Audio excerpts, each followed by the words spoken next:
வணக்கம் மக்களே! இன்னைக்கான காணொளியில நம்ம நிஃப்டி பேங்க் அனாலிசிஸ், அதுக்கப்புறம் எஃப்ஐஐ, டிஐஐ டேட்டா பார்த்துடலாம். அதுக்கப்புறம் மார்க்கெட் நியூஸ் பார்க்கலாம். அப்புறம் லாங் டேர்ம் கன்சிடரேஷனுக்கு சில ஸ்டாக்ஸ் இருக்கு. அதை பத்தியும் பார்க்கலாம். வாங்க வீடியோக்குள்ள போலாம். முதலாவதா நம்ம பார்க்க போறது நிஃப்டி. நிஃப்டி இன்னைக்கு 165 பாயிண்ட்ஸ் பாசிட்டிவ்ல போய் 23,753க்கு க்ளோஸ் வச்சிருக்கு. ஃப்ரைடே கேண்டில் விட பார்த்தீங்கன்னா ஃப்ரைடே கேண்டில்குள்ளேயே தான் இன்னைக்கான கேண்டில் வந்து போட்டிருக்காங்க. நிஃப்டி தொடர்ந்து வந்து இந்த மாசத்துக்கு சைட்வேஸ்ல போகலாம், இல்லைன்னா சின்ன பாசிட்டிவ் ரேலியை எதிர்பார்க்கலாம். அடுத்த சப்போர்ட் லெவல் என்னன்னு பார்த்தீங்கன்னா 23,390 இந்த ரேஞ்சில் இருக்கலாம். அடுத்த ரெசிஸ்டன்ஸ் பார்த்தீங்கன்னா 23,900 அந்த ரேஞ்சில் ரெசிஸ்டன்ஸ் இருக்கு. ஸோ இந்த ரேஞ்சுக்குள்ளேயே தான் வந்து நிஃப்டி போகிறதுக்கு வாய்ப்பு இருக்கிறதா நான் வந்து எக்ஸ்பெக்ட் பண்றேன். அடுத்ததா நிஃப்டி மிட் கேப் பார்த்துடலாம். நிஃப்டி மிட் கேப் இன்னைக்கு 72 பாயிண்ட்ஸ் பாசிட்டிவ்ல போய் 12,756க்கு க்ளோஸ் வச்சிருக்கு.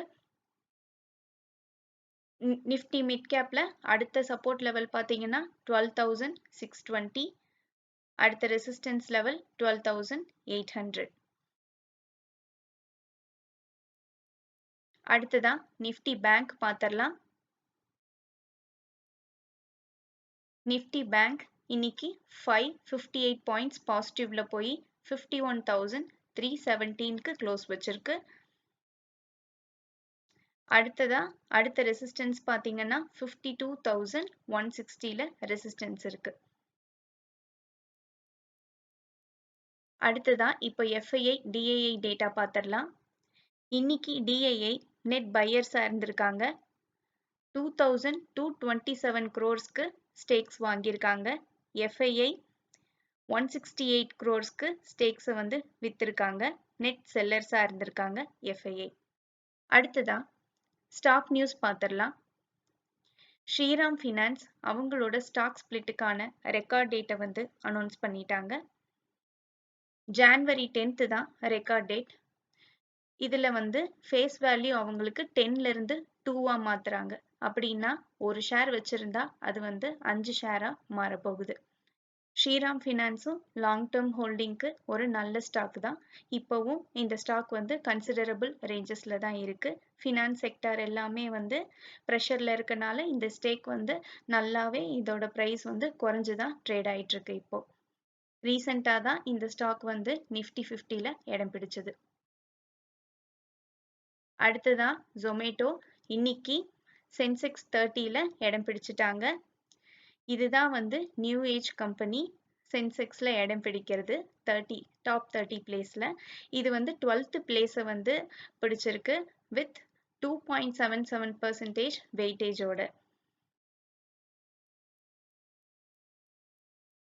அடுத்ததா இந்தியா சிமெண்ட்ஸ் கிட்ட இருந்து 32.72% of stakes promoter group hold பண்ணிட்டு இருக்கு. 32.72% ஸ்டேக்ஸை வந்து அல்ட்ராடெக் சிமெண்ட் அக்வயர் பண்ணலான்னு சொல்லி competitive commission of India permission கொடுத்துருக்காங்க. இது காரணமா இந்தியா சிமெண்ட்ஸ் ஷேர் பார்த்தீங்கன்னா இன்னைக்கு 8% வந்து அதிகமாயிருக்கு. அல்ட்ராடெக் சிமெண்ட் இன்னைக்கான முடிவுல 0.5% அதிகமா முடிஞ்சிருக்காங்க.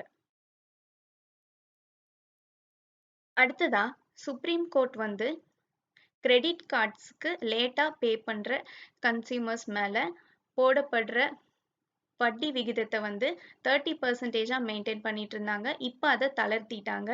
இது மூலமா வந்து இந்த மாதிரி கிரெடிட் கார்டு ஷேர்ஸ் இந்த சேவைகளை வழங்குற நிறுவனங்கள் வந்து 36%-லிருந்து 49% வரைக்கும் இனிமே வந்து வட்டி விதிக்கலாம் அப்படிங்கிற மாதிரி ஒரு எதிர்பார்ப்பு இருக்கு. இது காரணமா வந்து இந்த சேவைகள் வழங்குற நிறுவனங்கள் இன்னைக்கு நல்ல பெர்ஃபார்மன்ஸை கொடுத்துருக்காங்க. முக்கியமா பார்த்தீங்கன்னா ஹெச்டிஎஃப்சி பேங்க் இன்னைக்கு 1.67% ரேலி ஆயிருக்கு. ஃபெடரல் பேங்க், எஸ்பிஐ கார்ட்ஸ் இதெல்லாமே இன்னைக்கு நல்ல ரேலியை கொடுத்திருந்தாங்க. அடுத்ததா இன்னைக்கு லாங் டேர்ம் கன்சிடரேஷனுக்கு நம்ம பார்க்க போற ஸ்டாக் என்னன்னு பார்த்தீங்கன்னா யூடிஐ அசெட் மேனேஜ்மெண்ட் கம்பெனி. இந்த கம்பெனியோட மார்க்கெட் கேப் பார்த்தீங்கன்னா 15,717 crores. இந்த ஸ்டாக்கோட PE வந்து 18.7, இண்டஸ்ட்ரியல் PE வந்து 24.6. இண்டஸ்ட்ரியல் PE விட ஸ்டாக் PE கம்மியாக தான் இருக்கு. ROCE 22.6%, ROE 18.6%, இதெல்லாம் நல்ல வேல்யூல இருக்கு. டெப்ட் இல்லை. புக் வேல்யூ பார்த்தீங்கன்னா 341, ப்ரைஸ் டு புக் வேல்யூ 3.61 தான் இருக்கு. இதுவுமே நல்ல வேல்யூவேஷன் தான். பெக் ரேஷியோ 1.09 இருக்கு. டிவிடெண்ட் ஈல்டும் இருக்கு. 1.95% டிவிடெண்ட் ஈல்ட் இருக்கு. Intrinsic value 995, current price 1231, 2 times கூட இல்லை. ஸோ இதுவுமே நல்ல வேல்யூவேஷன்ல தான் இருக்கு.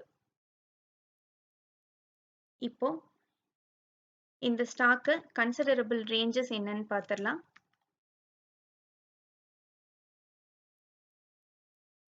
ஸோ இந்த ஸ்டாக்கோட கன்சிடரபிள் ரேஞ்சஸாக நான் என்ன பார்க்குறேன்னா 1170, அதுக்கப்புறமா 1110, இந்த ரேஞ்சஸ் எல்லாம் வந்துச்சுன்னா இந்த ஸ்டாக்கு கன்சிடர் பண்ணலாம்.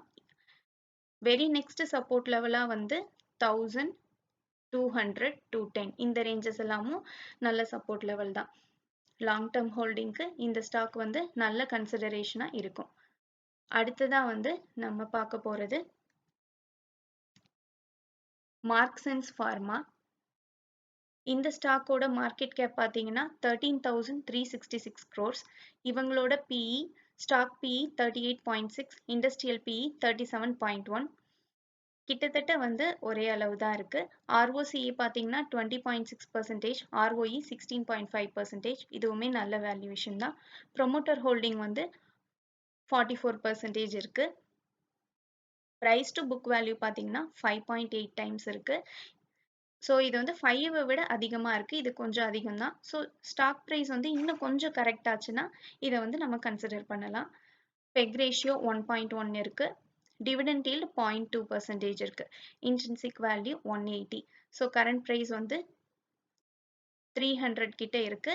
இன்ட்ரின்சிக் வேல்யூ வந்து கரண்ட் ப்ரைஸ் வந்து லெஸ் தேன் 2 டைம்ஸ் தான் இருக்கு. ஸோ இதுவுமே வந்து நல்ல வேல்யூ தான். இது வந்து கன்சிடரபிள் ரேஞ்சில் தான் இருக்கு. இப்போ மார்க்சன்ஸ் ஃபார்மாவோட சப்போர்ட் லெவல்ஸ் பார்த்துடலாம்.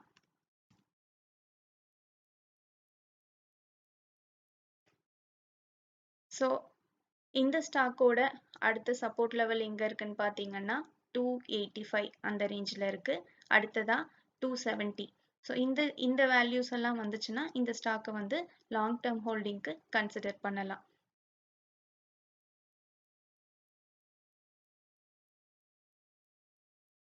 இந்த காணொளி உங்களுக்கு பயனுள்ளதா அமைஞ்சிருந்தா இந்த சேனலுக்கு சப்ஸ்கிரைப் பண்ணுங்க. மீண்டும் ஒரு நல்ல காணொளியில சந்திப்போம்.